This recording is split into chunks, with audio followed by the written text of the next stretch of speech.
जब कोई couple pregnancy plan कर रहा होता है तो उसको हर महीने यही इंतज़ार रहता है कि इस महीने प्रेगनेंसी टेस्ट पॉजिटिव आएगा या नहीं आएगा। पीरियड के 20वें दिन से ही इसको ऐसा लगने लगता है कि इस महीने क्या होगा। वो एंग्जाइटी आ जाती है, वो परेशान हो जाते हैं कि इस महीने क्या होगा, रुकेगी या नहीं रुकेगी। तो यहाँ पर वो कन्फ्यूज़न आपको हर महीने रहता है। तो आपको कंफ्यूज होने की ज़्यादा ज़रूरत नहीं है। आपको या तो वहाँ पे पीरियड आ जाएँगे या फिर प्रेगनेंसी टेस्ट पॉजिटिव आ जाएगा और उसका पता आप पीरियड के 20वें 22वें दिन से लगा सकते हैं। जी हाँ, क्या होता है 20वें 22वें दिन पे जो आप पीरियड के पहले ही आपको ये पता चल जाएगा कि प्रेगनेंसी रुकी या नहीं। तो यहाँ पर पीरियड के 20-22 दिन पे क्या होता है, पीरियड के 20-22 दिन पे आपका बच्चा यूट्रस में जाके इम्प्लांट होता है। जी हाँ, ओव्यूलेशन होता है, उसके बाद क्या होता है अंडा और स्पर्म दोनों मिल जाते हैं और फैलोपियन ट्यूब में ही पहले 7 दिनों में उस बच्चे का विकास होगा। यानी कि पहले 7 दिन तक आपका बच्चा फैलोपियन ट्यूब में रुकेगा। फिर वहाँ पर ओव्यूलेशन के 7 या 8 दिन बाद जाके वो बच्चा आपके यूट्रस में आके एंडोमेट्रियम लाइनिंग में थोड़ी सी जगह बनाएगा, खुदरेगा उसको और वहाँ पर आके इम्प्लांट हो जाएगा। तो अभी इम्प्लांट होने के बाद क्या करेगा, वो ज़ाइगोट जो इम्प्लांट हुआ है आपकी बॉडी में हार्मोन सिक्रेट करेगा, वहाँ से बीटा एचसीजी निकलेगा। अब ये बीटा एचसीजी क्या करेगा, वो बीटा एचसीजी प्रोजेस्टेरोन की मात्रा बढ़ाएगा। तो ये बढ़ा हुआ बीटा एचसीजी और प्रोजेस्टेरोन आपकी बॉडी में कुछ सिम्टम देगा। अब वो सिम्टम कौन से है, वो सिम्टम पीरियड के 20-22 दिन से ही आपके अंदर आने लगेंगे। जैसे आपका ओव्यूलेशन 10वें दिन हुआ तो 18-19 दिन से आपको सिम्टम लगेगा। यदि आपका ओव्यूलेशन 14 दिन पे हुआ है तो 20-22 दिन पे लगेगा। तो यहाँ पर 20-22 दिन पे ही आपको सिम्टम सारे पता चलने लगेंगे। यदि आप अच्छे ऑब्जर्वर है और आपको वहाँ पर सारे सिम्टम पता चल जाते हैं तो आप 20-22 दिन पे ही कह सकते हैं कि इस महीने मेरी प्रेगनेंसी रुक गई है। वहाँ पर आपको और भी ज़्यादा कुछ एंजाइटी की ज़रूरत नहीं है। तो वो कौन से सिम्टम है और आपकी बॉडी कैसे बताएगी, आप कैसे आइडेंटिफाई करेंगे, वो सारी बातों का डिस्कशन इस वीडियो में आज हम करने वाले हैं। आखिर तक जुड़े रहेगा। मैं डॉक्टर प्रियंका यादव आज आपका कंफ्यूजन दूर करने वाली हूँ। और यदि वीडियो अच्छा लगे तो उसको लाइक एंड शेयर भी कर दीजिएगा और चैनल को सब्सक्राइब नहीं किया तो सब्सक्राइब भी कर लेना, क्योंकि आपके लिए बिल्कुल ही फ्री है। तो चलिए शुरू करते हैं। डेट से पहले ही आप अपनी प्रेगनेंसी कैसे कंफर्म करेंगे। अब जैसे ही आपकी बॉडी में बीटा एचसीजी और प्रोजेस्टेरोन की मात्रा बढ़ेगी, सबसे पहला सिम्टम जो आएगा वो है जी मचलना। जी हाँ, आपको जी मचलेगा, यानी कि थोड़ी सी नोजिएटिव फीलिंग होगी, मुंह में पानी ज़्यादा आएगा, पानी की प्यास ज़्यादा लगेगी और वहाँ पर कभी कभी पानी जो पिएंगे तो उसमें थोड़ा सा नोजिया आ जाएगा, एंड में कभी पानी अच्छा नहीं लगता है। इस तरह से आपको जी मचलने की, नोजिया वोमिटिंग की दिक्कत पीरियड के 22-23 दिन से स्टार्ट हो जाएगी। दूसरा, आपको वहाँ पे अच्छा नहीं लगेगा, कुछ भी वैसे ही पड़े रहने का मन करेगा कि आपको काम करने की मन नहीं करेगी। वहाँ पर आपको यदि कुछ जॉब वगैरह करते हैं तो उसमें मन नहीं लगेगा। तो आपको पीरियड के 22-23 दिन से ही थोड़ा सा अच्छा नहीं लगना, वियर्ड फीलिंग आने लगेगी आपको। तीसरा सिम्टम जो है वो है फूड में, फूड हैबिट आपकी चेंज हो जाएगी। जी हाँ, जब मेरी प्रेगनेंसी रुकी थी तब मुझे वहाँ पर ओव्यूलेशन के 7-8 दिन बाद से ही राइस अच्छे नहीं लगते थे। राइस को बिल्कुल अचानक से ऐसे हो गया कि मुझे राइस नहीं खाने, और मैंने 9 महीने में कभी नहीं खाए। तो वो मुझे फीलिंग तब से आ गई थी कि इस महीने शायद मेरी प्रेगनेंसी रुक गई है, तभी जाके मुझे खाने में चेंजेस आ रहे हैं। तो कोई भी पर्टिकुलर चीज़ आपको खाना अच्छा नहीं लगेगा या फिर खाने बैठेंगे आपको नोजिएटिव फीलिंग आएगी। यदि आप कुकिंग कर रहे हैं तो जो बहुत ही स्ट्रॉन्ग स्मेल होती है उससे आपको नोजिया होगा। ये सारे सिम्टम आपको पीरियड के 22-23 दिन से पता चलते हैं। और क्यों, उसका रीज़न मैंने समझा, क्योंकि बॉडी में जो प्रेगनेंसी हार्मोन आ गए हैं उसके चलते आपकी बॉडी में सारे सिम्टम आ रहे हैं। तो आपको खाने में वहाँ पे डिफरेंस पता चल जाएगा, जिसके चलते आप पता कर सकते हैं कि शायद इस महीने मेरी प्रेगनेंसी कंफर्म हो गई है। चौथा सिम्टम है आपकी ब्रेस्ट में आएगा। अब देखो, वहाँ पे ब्रेस्ट सिम्टम्स जो होते हैं वो बहुत ज़्यादा कंफ्यूजिंग होते हैं, क्योंकि ब्रेस्ट सिम्टम जो है वो आपको पीरियड के 20वें दिन से पीएमएस में भी स्टार्ट हो जाएंगे। ब्रेस्ट में टेंडरनेस होना, आपको वहाँ पर चलने फिरने में या सीढ़ियाँ चढ़ने उतरने में थोड़ा सा दर्द होता है, यदि प्रेस करते तो दर्द होता है। वो सारे सिम्टम आपको 20-22 दिन से पीएमएस में भी स्टार्ट हो जाते हैं, यानी कि हार्मोनल इम्बेलेंस है तो भी आपको स्टार्ट हो जाएंगे। और यदि वहाँ पर आपको प्रेगनेंसी रुकी तो भी स्टार्ट हो जाएंगे। लेकिन यदि आप ये पता करना चाहते हैं कि ये पीएमएस का है या प्रेगनेंसी का ब्रेस्ट सिम्टम है, तो उसका वहाँ पर एक ही सोल्यूशन है। जो पीएमएस का होगा वो ओव्यूलेशन के तुरंत बाद चालू हो जाएगा। जी हाँ, 15-17 दिन से ही या फिर 20वें दिन से ही आपका ब्रेस्ट चेंजेस स्टार्ट हो जाएगा।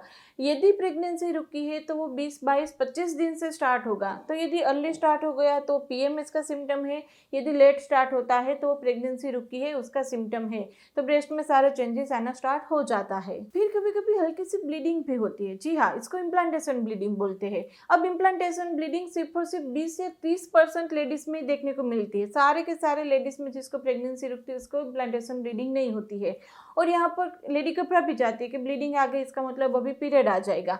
तो यदि आपको वो पीरियड के आने के पहले की स्पॉटिंग है तो वो किस तरह से होगी, वो आपको कंटिन्यूस पीरियड आएगा तब तक रहेगी।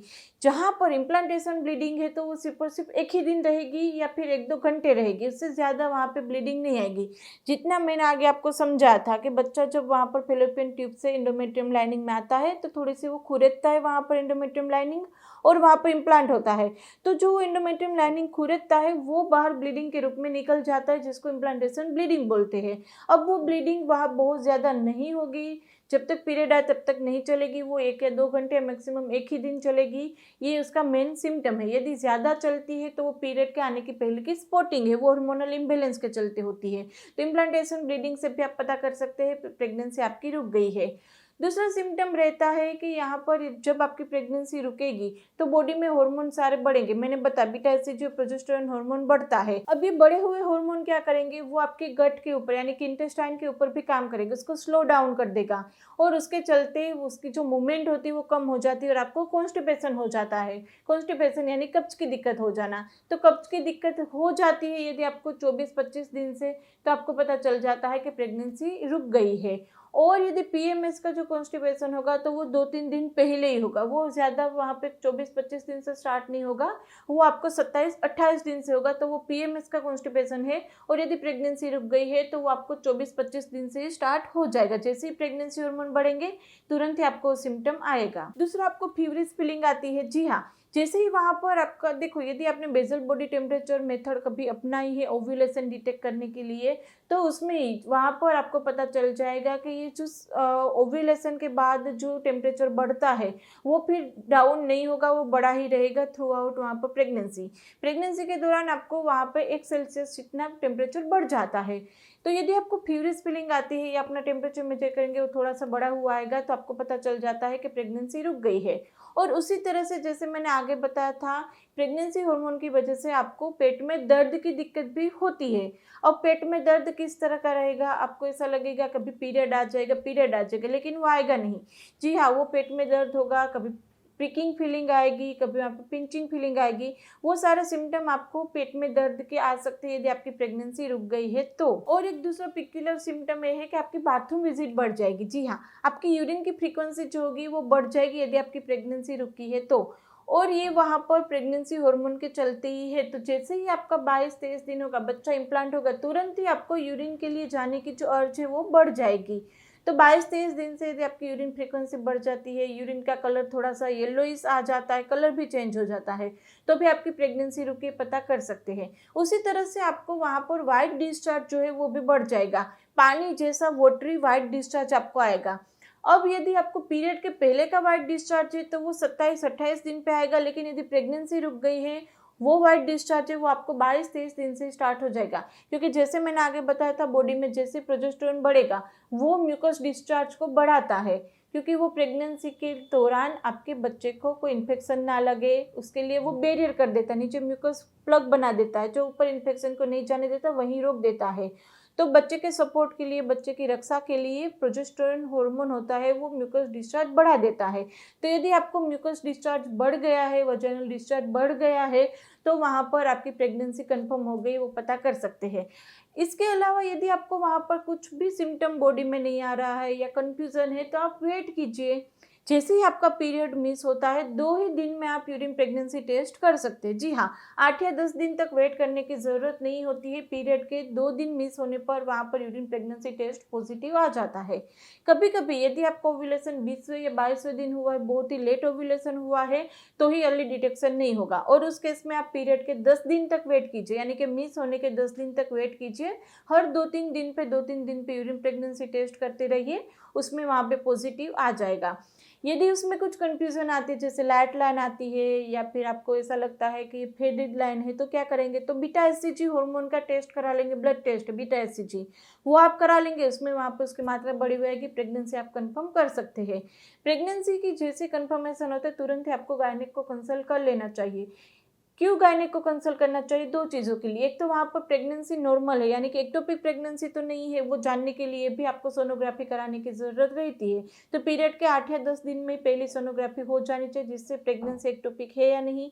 यदि अर्ली स्टेज में एक्टोपिक का पता चल जाता है तो इंजेक्शन की उसकी ट्रीटमेंट कर सकते, पूरी नली निकालने की ज़रूरत नहीं पड़ेगी। तो एक सोनोग्राफी जैसे ही आपकी प्रेगनेंसी कंफर्म होती है तुरंत ही गायनेक को कंसल्ट करके सोनोग्राफी भी करवा लेनी चाहिए, ब्लड टेस्ट भी करवा लेना चाहिए, उसकी मेडिसिन प्रेगनेंसी सपोर्ट की स्टार्ट कर देनी चाहिए। तो इस तरह से यदि इसमें भी मैंने आपको समझा दिया कि प्रेगनेंसी कंफर्म करने के तरीके कौन से, किस तरह से आप कर सकते हैं। इसमें कुछ कन्फ्यूज़न है, कुछ क्वेरी है तो आप हमें कमेंट बॉक्स में पूछ ही सकते हैं। प्रेगनेंसी रुकने में कोई कंप्लेन आ रही है, चाहे एएमएच के चलते, सिस्ट के चलते, नली के चलते, हस्बैंड की रिपोर्ट, कोई भी दिक्कत हो उसके लिए आप होम्योपैथी दवाएं ले सकते हैं और उसके लिए आप हमारी टेलीफोनिक अपॉइंटमेंट बुक करवा सकते हैं। टेलीफोनिक अपॉइंटमेंट बुक कराने की सारी डिटेल नीचे डिस्क्रिप्शन बॉक्स में, वहाँ पे व्हाट्सएप इतना ही कहना है मुझे अपॉइंटमेंट चाहिए, आगे मेरी टीम आपको गाइड कर देगी। वीडियो अच्छा लगे तो इसको लाइक एंड शेयर कर दीजिएगा और सब्सक्राइब नहीं किया चैनल को तो कर लीजिए, आपके लिए बिल्कुल ही फ्री है। तो चलिए फ्रेंड्स, फिर जल्दी से मिलेंगे, तब तक के लिए हेल्दी स्टे, बाय।